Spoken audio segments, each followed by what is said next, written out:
What's good, family? Welcome to the Cookout. I'm Jacobi Simmons, and I'm bringing you my MEAC report. This was a good week for the MEAC, powered by the legs and arms of Davius Richard. North Carolina Central made a statement with a 45-27 win over 25th ranked New Hampshire on the road. I thought our guys played well.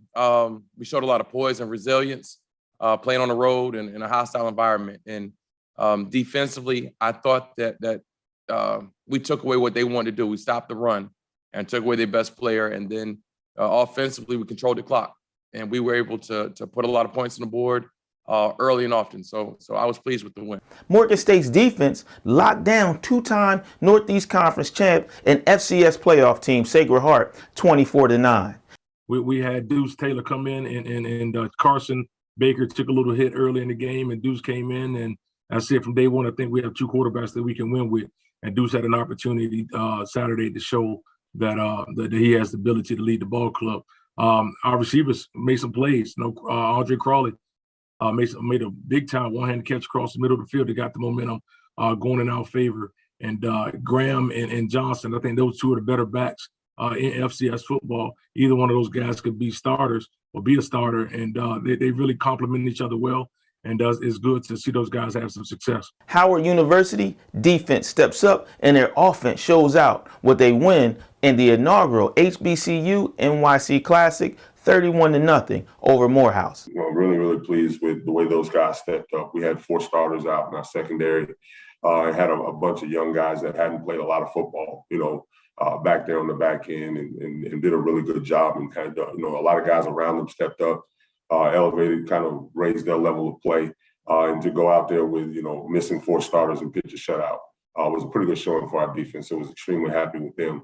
And then just happy with overall the offense and making some adjustments, first half adjustments to what we were getting and some things that we hadn't seen and different things like that. And the kids did a really good job with the adjustments and came out and played hard, played together, and executed at a high level. Therefore, you saw the 31 unanswered point swing. Now, Delaware State picks up a win versus the hapless Virginia University Lynchburg, 35-19. Saturday's game was a different game than I expected. Lynchburg is a better football program than they were a year ago, and but all in all, we came out with the victory. Defense played well, gave us some things early in the passing game.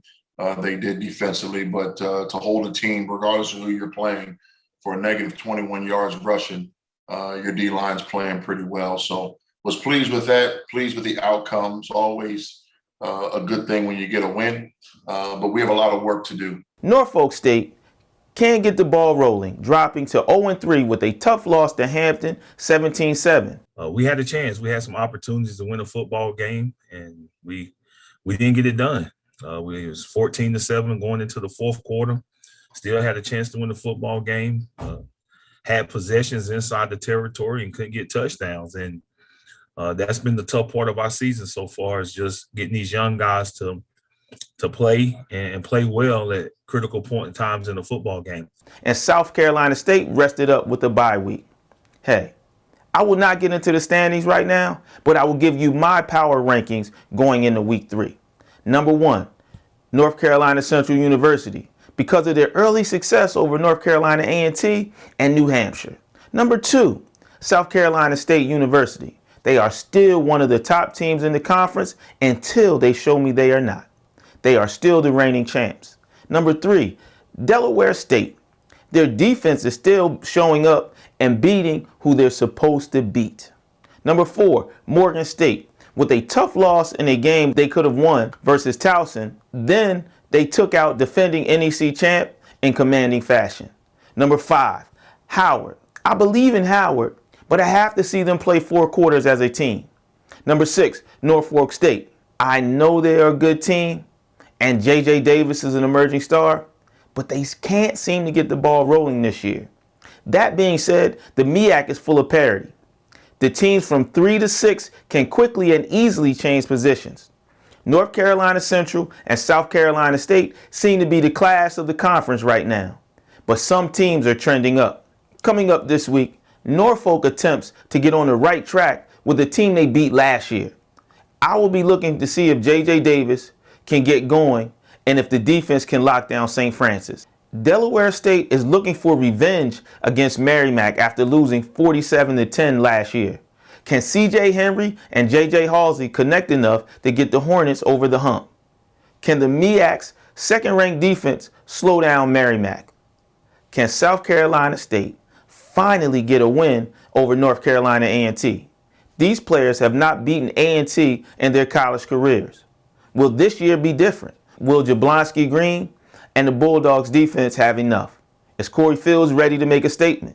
This is also a game that's going to give us a temperature reading about what's to come when they meet North Carolina Central.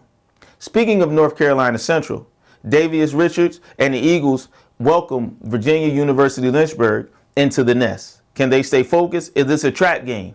Coach Oliver will keep his guys focused. So here are some of my players to watch.